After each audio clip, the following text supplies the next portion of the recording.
Hi, everybody. It's good to see you. Limbic family. I missed you. I've been gone for a month, in case you didn't know. So it's nice to be back. And welcome, everybody. How many people are here for the first time? Okay, great. A lot of new people. Welcome. Okay. The Alembic is a very special environment. How's the volume? Feels loud, but is it a good loud? Good. I have a soft voice, so maybe it's a good thing. Yeah. No, people like it. Yeah, I think so. We have so many different events going on here. It's a really rich community, and I hope you take the chance to explore different offerings here as well. Tuesday nights with me, Thursday nights with Michael Taft are kind of the two pillars of the community, and then you have all sorts of other really cool weekly classes in the mornings, yoga, movement, circling, all these kind of interesting expressions of mindfulness, manifesting through relationship, movement, practice. So, and then weekend things as well. So what we'll do tonight is what we do every Tuesday night. So we have a basic structure that I follow for the most part. So if you come again, you'll know this is what to expect. You have two handouts, and the one of them is your chant sheet. It is a sheet that has mantra on it and an opening prayer. And just a note, because a lot of us Westerners aren't aware of this, but often in the Dharma and in other spiritual traditions, they'll say, don't put the text on the floor, because the floor is what we put our dirty feet on, and the text is what carries the Dharma, carries the wisdom for us. So we want to treat it with respect. So there are blocks. What's nice is make yourself a little table with a cushion, or just put it on your zabuton or your bag or your jacket. That's what I learned from my teachers. And so whenever I see Dharma, like even something with a mantra or a seed syllable, right? Or a Dharma teaching or yoga teaching, whatever, if it's on the floor, I just feel a little uneasy. So thank you for respecting that. I say that the spiritual texts, especially within the context of Buddhism, that the sutras, the tantras, these scriptures are so precious, more precious than our guru, than any statue or tanka, because the words, the meaning that is conveyed through the words that are on and in the texts can bring us to full liberation, can help us find that freedom from suffering. And so in that way, it's very special. And I'll never forget, my first lesson in this was kind of a funny little antidote, which is when I was in my early 20s, I started studying at a Tibetan center down in LA where I was living. This Tibetan Lama had come and was creating a community, and one of his students had dedicated her house. This is actually a crazy story, and I will be talking about it all night if I go all the way. Kelly Lynch was Leonard Cohen's manager. So she was a Dharma student of one of my teachers, and she dedicated the whole bottom floor. You know the teacher I'm talking about, Kusum Lingpa, right? Katie was a student, and her parents were a student of his as well. And so Kelly Lynch, Leonard Cohen's manager, was a student of this Tibetan Lama. She dedicated her whole bottom floor to the Sangha, and her top floor was her offices. She's the one who gave me the first cassette tapes of Leonard Cohen I ever had. Eureka! It was like a revelation. It was a total awakening. So I was like 22. And one of the Dharma students there, who was a guy my age, was thinking about becoming a monk, studying really in earnest with some of the monks, Tibetan monks who were living there. And he saw that one day I had thrown my Dharma text on the floor in the shrine, or not thrown it, but put it on the floor. And he said, don't do that. We need to treat it with respect, And he said basically what I just told you. And he said the way that I learned it was I was putting my Dharma text in my little shoulder bag that had my gym socks in it. And my teacher, Lama Chinam, said, would you put the Buddha's words in with your stinky socks in the same bag? That's not very respectful, so don't do that. I never forgot that. It's such a kind of a palpable image of how do we treat objects, things in our life that have special meaning to us, that have the potential to help us in our life. How do we express our respect, our love, our care for those things? So it's not meant to be an empty rule, it's meant to mean something to us. Okay, so that's the one handout. The mantras that can bring you to full enlightenment within one evening class at the Alembic. And then the other handout is the 59 mind training slogans, these aphorisms that we're making our way through week by week, slogan by slogan. And tonight we're on the 28th. And so you can keep both of these if you want to take them home. You can, they're yours. Or if you prefer to return them at the end of the night, you can do that. Yeah, so you don't need to look at that 28th slogan right now. We're gonna ease in slowly tonight. We'll start with the mantra sheet. So have a look at the top, and you'll see there's a prayer from a beautiful sacred text called the Devi Mahatmya. It's a hymn to the goddess in the Hindu tradition, but it's a shloka or a stanza that I learned from my Hindu tantric teacher, who was Bengali, a Bengali woman, Karabai Sen. When I asked her if she had a prayer or a mantra to Tara, because Tara, the female tantric Buddhist goddess of compassion, she's also a bodhisattva in Mahayana, is also revered and honored in the Hindu tradition. And so I thought maybe she could share something with me. And she said, let me give this some thought and I'll bring you something next week. I was in a university course with her at CIIS in San Francisco. And next week, she brought me this prayer and she said, in particular, this shloka reveres the goddess as one who saves beings from suffering, helps beings traverse the ocean of samsara. And that's very much Tara's meaning. Tara means star, also means savioress. So like, in the maritime traditions, the stars were guides, helped us traverse the oceans of the world. And so Narayani is her name in this shloka. So we recite this prayer at the beginning of every class. We'll do 11 repetitions tonight. So a lot of the folks who come regularly have memorized this by now. Maybe someday you will too. The English translation is just below it. If you want to just read it to yourself while we start, you can do that, and then you can join in when you're ready. We'll do call and response. I'll say the first line, you can respond, and then so on through the end. And then we'll do 11 times together. So let's sit up nice and tall and close our eyes. Take some deep breaths.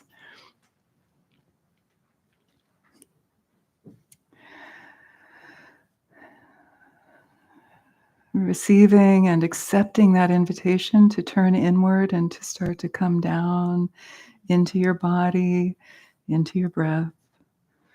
Come home to yourself.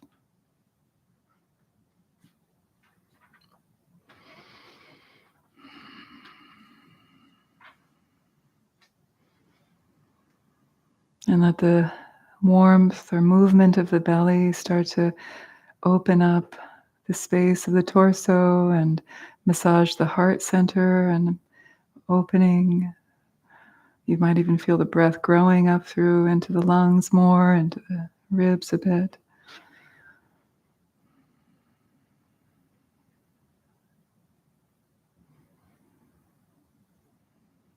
Let your awareness abide in the belly, in the heart, as you breathe in and out.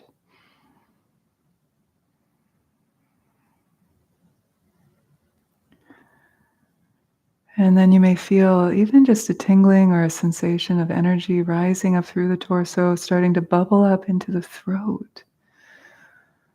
Often the throat can feel cut off. Perhaps it's clamping down or plugged due to some holding or fear or emotion. Even just culturally, we often can feel shut off with the voice, insecure, not good enough. So let the warmth from below just naturally start to melt any holding that you may feel. You may not, but you may feel. And then that allows the warmth to grow and sensation and awareness to then rise up into the head center of clarity.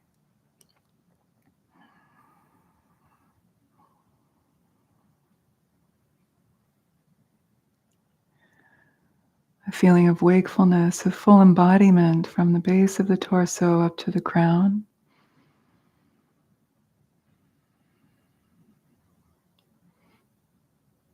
And then we'll chant through this as much as possible, this feeling of being connected in the belly center, the heart center that's supporting the throat center, and then opening and nourishing the head center.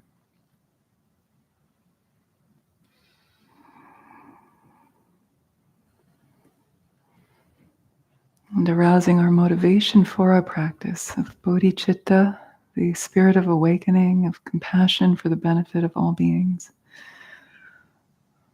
May our practice be of benefit in some way. And with that aspiration, we can chant to Narayani as the Savioress, the one who helps beings traverse the ocean of samsara.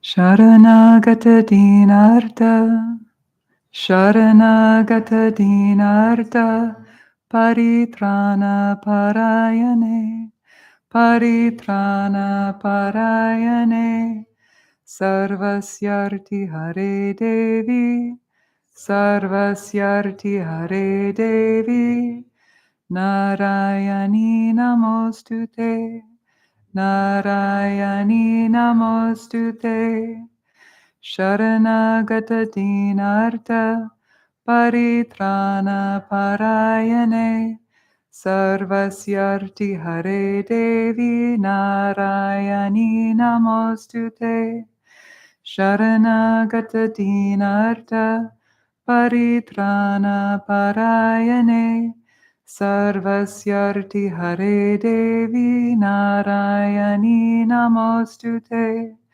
Sharanagata Dinarta, Paritrana Parayane, Sarvasyarti Hare Devi, Narayani Namostute, Sharanagata Dinarta, Paritrana Parayane, Sarvasyarti Hare Devi, Narayani Namostute, Sharanagata Dinarta, Paritrana Parayane, Sarvasyarti Hare Devi, Narayani Namostute, Sharanagata Dinarta, Paritrana Parayane, Sarvasyarti Hare Devi, Narayani Namostute, Sharanagata Dinarta,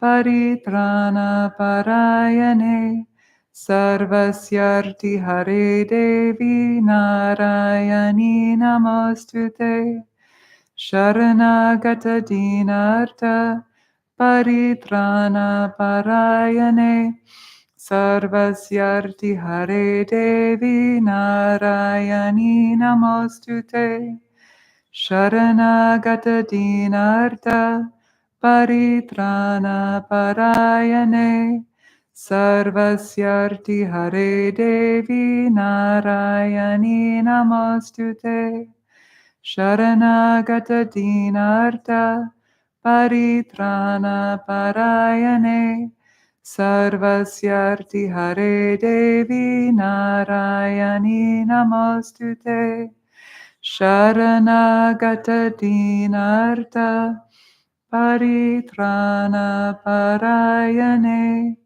Sarvasyarti Hare Devi Narayani Namostute.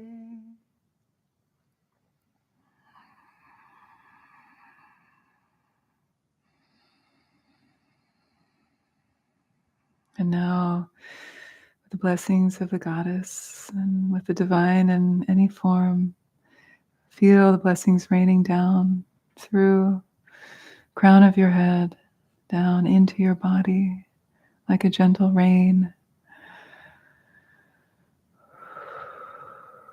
letting go of any holding or any emotional tightness even with each out breath, and feel as much as you can, just letting go in a simple way, letting it wash away.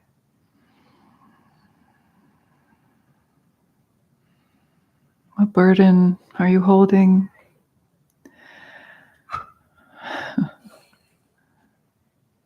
What burden are you holding? Let it down, let it go.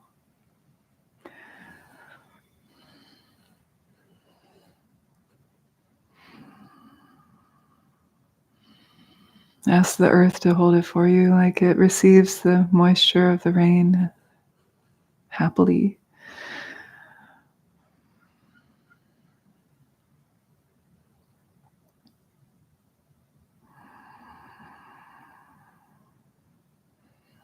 And now we'll shift into our meditation. We'll sit for about 35, 40 minutes. So feel free to shift if you need to set yourself up in a way that feels like your Cadillac version of your meditation seat. Don't be shy. Take the time to do that. Maybe you realized you only got one pillow and you need two pillows, or you are cold and want a blanket. Like, go ahead and do that now, please.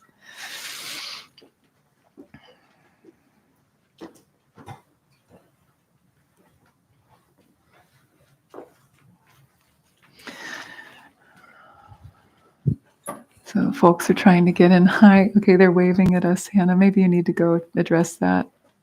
So this is a good lesson for those of us who are in the room. Technically, we lock the door at 7 and we don't let people in. I don't know what she's going to do. But they're kind of strict about it because we don't have a front receptionist, so we can't just leave the door unlocked, you see. So don't be late.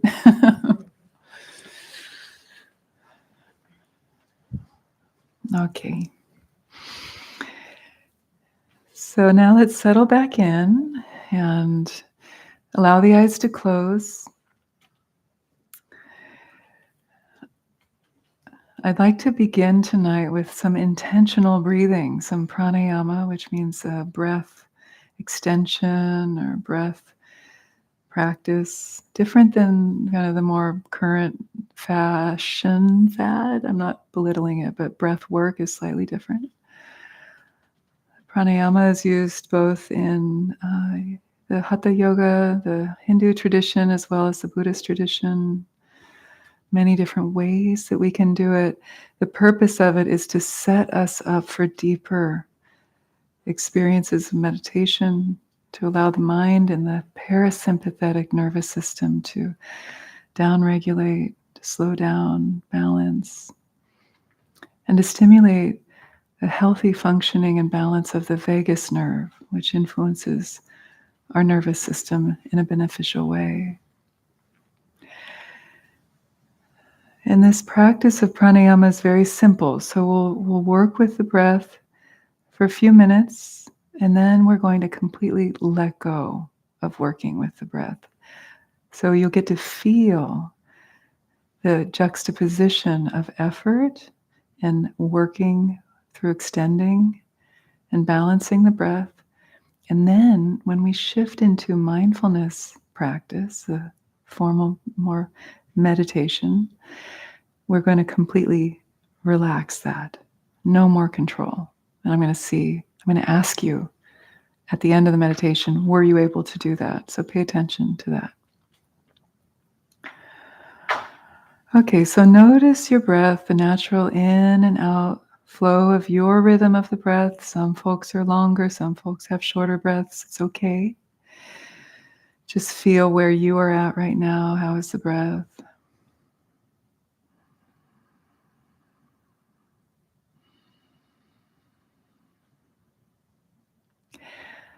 And the first step in this practice is to simply notice as you breathe in through the nose, we'll breathe through the nose now, if you can. Otherwise, breathe through the mouth.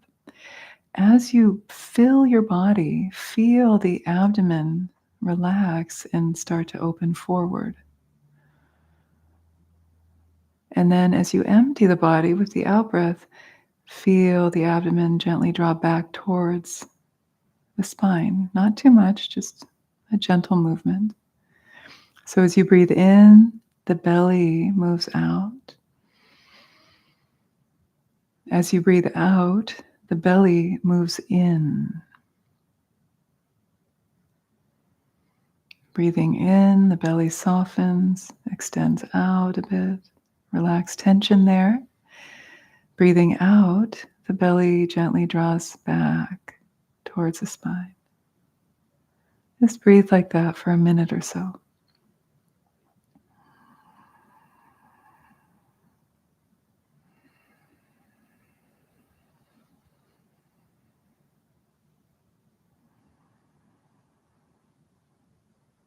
Don't push the breath. You're just establishing this belly movement, expanding forward with the in-breath, drawing back in toward with the out-breath at your own natural length.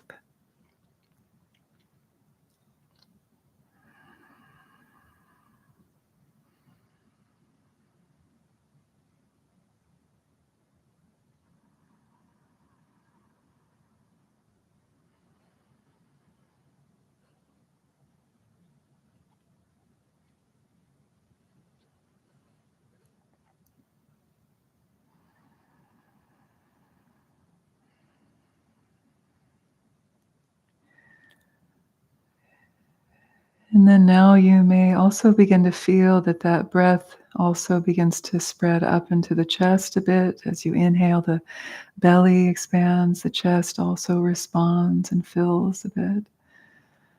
And then as you exhale, the chest kind of deflates, the lungs deflate, and the belly deflates.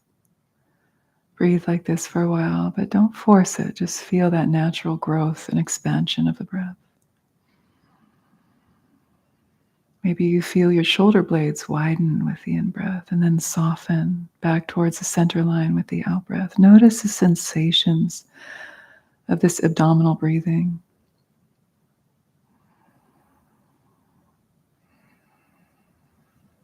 The spine is straight. Shoulders relax down. The chin is slightly drawn in towards the center of the throat. And bring the tip of the tongue to rest at your upper palate, at the root of the top front teeth. Relax the hips, the kidneys, the face.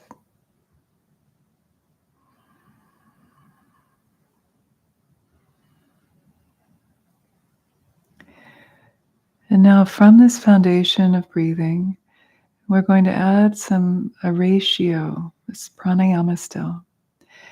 A classic ratio that has had a lot of studies that have shown that this helps to stimulate the vagus nerve is a ratio of 4 counts for the in-breath, 2 counts holding the breath in, and then 6 counts with the out-breath. And so we'll do this. And if this is too long for you, you can do 3 inhale, 1 holding, and 5 exhaling. You can adjust if you need to.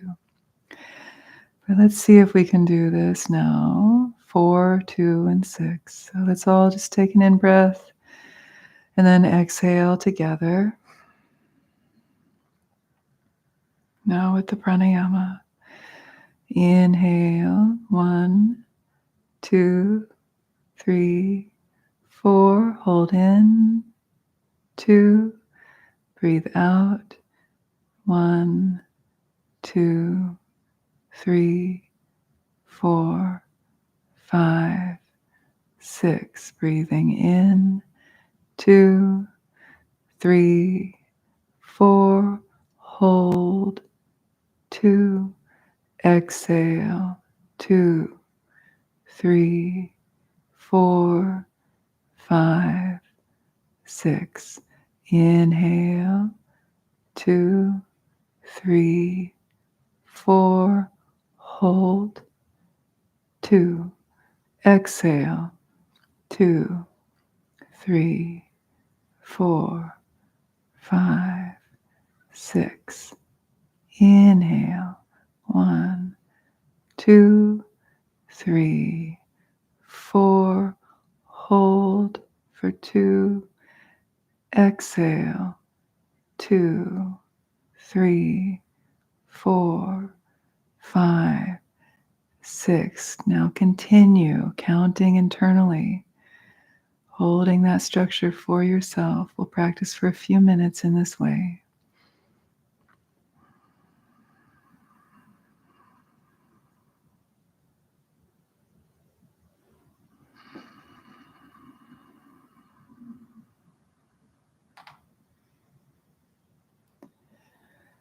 Please don't let any strain build within you. If you need to relax the breath and not do it for a breath or two and then pick back up again, please do so.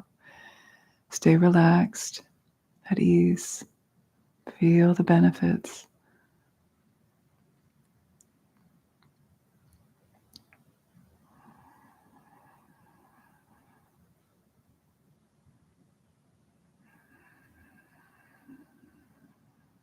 Feel the chest is lifted slightly.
Last minute, if you're lost in distraction, just come back. No big deal. Just come back. 4 inhale, 2 hold, 6 exhale.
So wherever you're at, take one more full cycle at your own pace.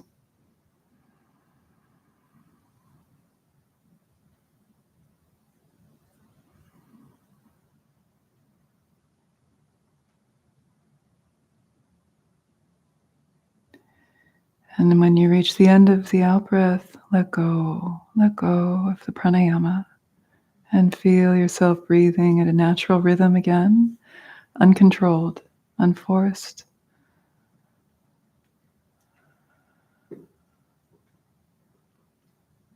And feel the after effect.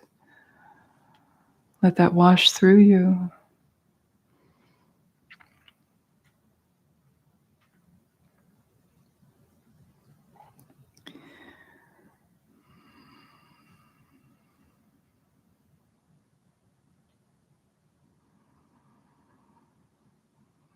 You may have a glimpse of a bit more spaciousness and relaxation inside and around you, body, mind. The nervous system perhaps is feeling more balanced.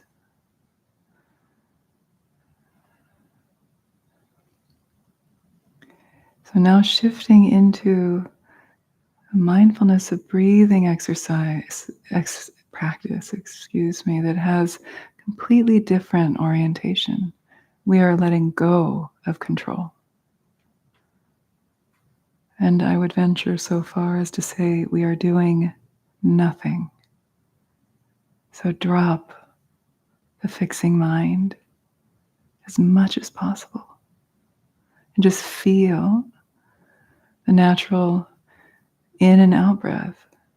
Did it maintain its length? Is it short again? No quality judgment, just noticing the quality of the breath as it flows in and out.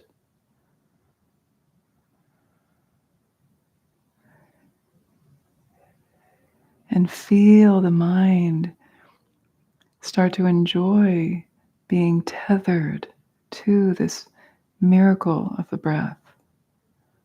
Nothing out there is more interesting than your breath.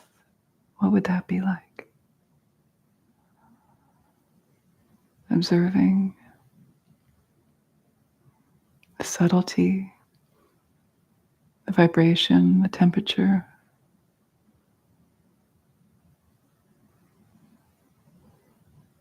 The impermanence of the breath.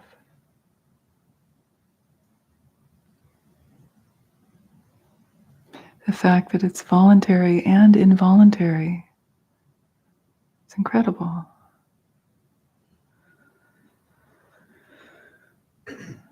So in mindfulness of breathing, we are letting the breath be our anchor, our focal point, and as much as possible, we let go of everything else. That's it. Our mind is focused on the breathing. The posture is straight. The eyes can either be closed or slightly open, gazing at an angle towards the floor.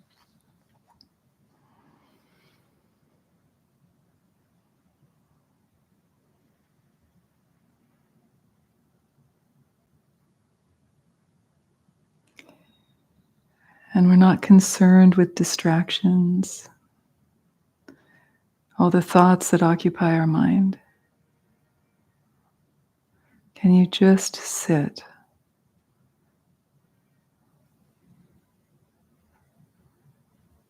Sit with your breath, releasing distraction as soon as you notice, and come back to the quality of the breath. Get interested in it.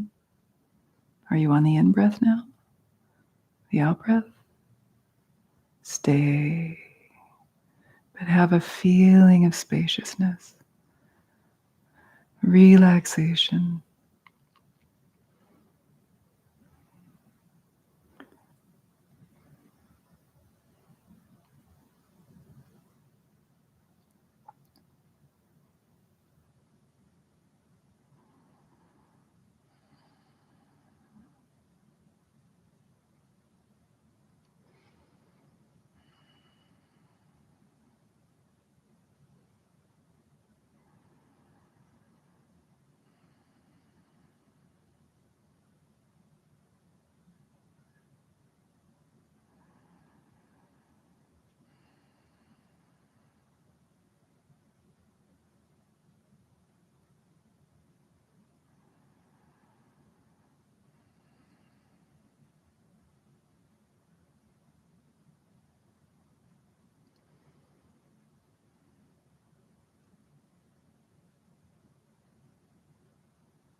Sitting, concentrating on the breathing, nothing else. Thoughts may come and go, distractions, conversations you've had, movies you've watched. Maybe you remember something you just forgot, all of that. It's normal. It'll come like clouds arising and then passing in the space of your mind. And when it does come, just go back to the breathing. A common saying in shamatha, mindfulness practice, is just come back. Just come back.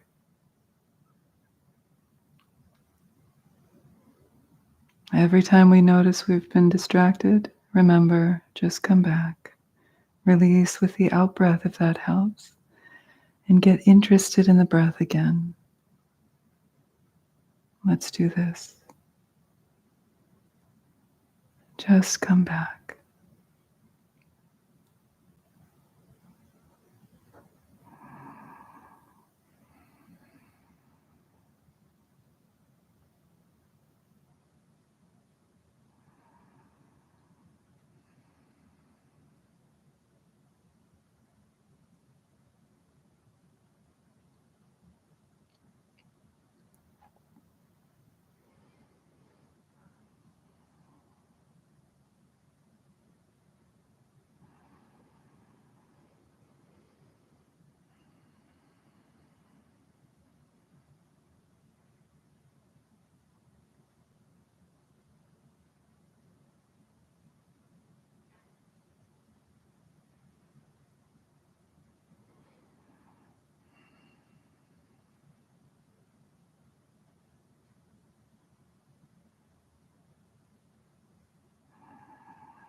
If we have ambitions, even if our aim is enlightenment, then there is no meditation because we're thinking about it, craving it, fantasizing, imagining what would liberation feel like. The teachings say that as long as that's present, we're not meditating.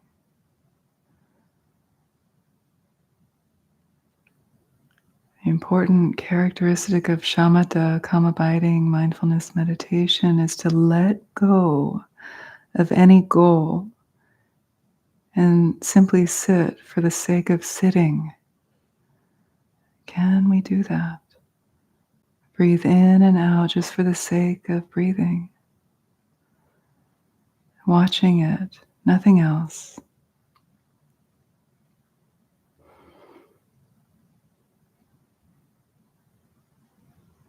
Can you let go of any investment or ambition around enlightenment even? What would it feel like to say, who cares? We're just breathing.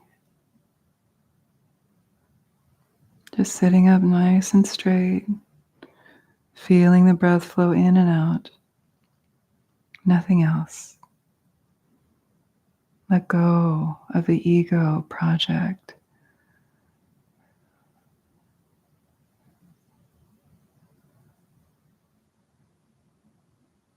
The I and mine.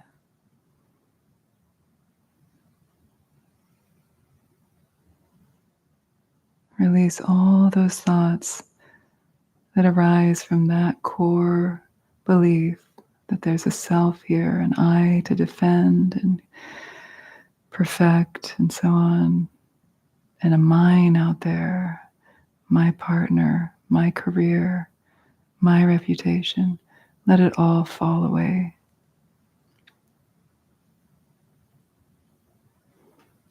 Stay with the breath. Thread the needle. It's a beautiful gift. But release attachment to the outcome.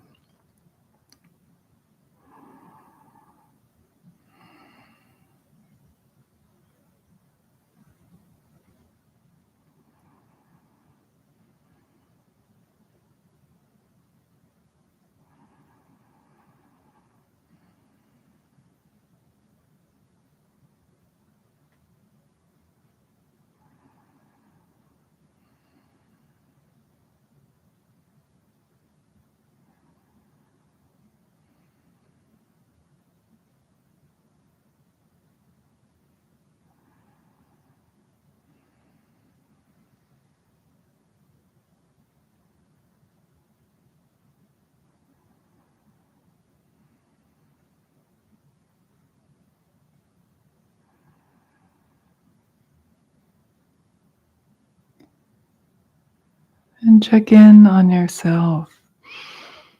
Sometimes we get overwhelmed or agitated with practice. Maybe it even triggers a memory or some kind of anxiety. And know that you can return to this pranayama, vagus breathing, 4 counts inhale, 2 counts holding, 6 count exhalation. Maybe you do 10 rounds of that. Then when you feel balanced again, you can let it go. And just simply feel the natural breath flow in and out. And let yourself be. Just be. Can you let the inherent luminosity grow within you? It's there. Let the veils evaporate like the fog when struck by the warmth of the sun rays. With each breath, that light begins to grow within you, permeating every cell.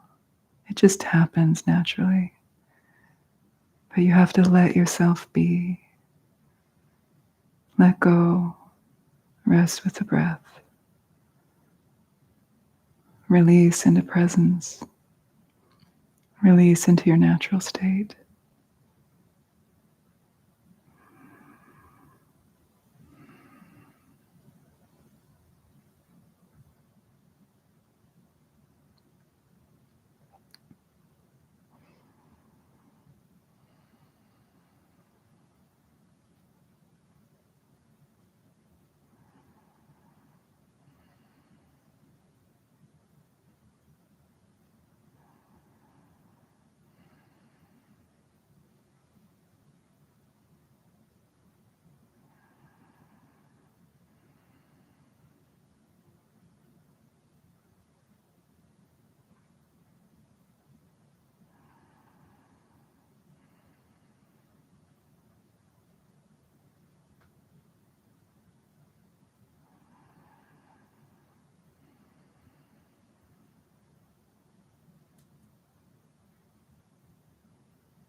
One way we can let ourselves be is to actually turn towards the difficulty, the pain, the distraction, whatever we're encountering that we might be struggling against.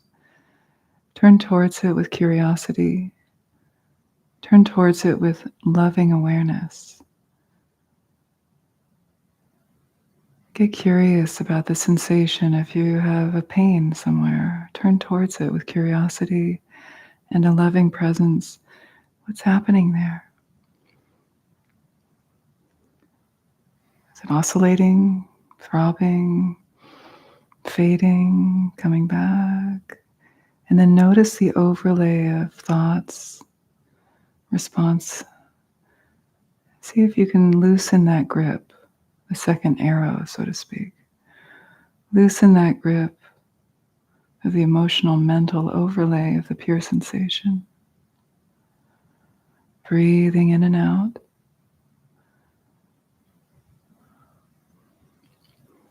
Sometimes this feels simply like turning towards anything that is arising within you, body, mind, heart, with a yes.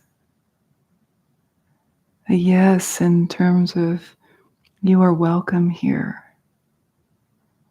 I may not want this, but the only way out is in. And a key to the in is turning towards it with loving awareness, with a yes. I'm here. Yes, of course you're scared. Yes, of course you're concerned. And then let the breath anchor you in the moment, because all we have is this moment. Everything else is regret or memory or worry or fantasy. All you have right now is this moment and the yes or the no. Can you turn towards this moment with a curiosity, with a loving awareness? I see you. And then release the story and come back to the breath. Feel your body pervaded by the breath, by the warmth, sensation, by the luminosity of your spirit that's within you.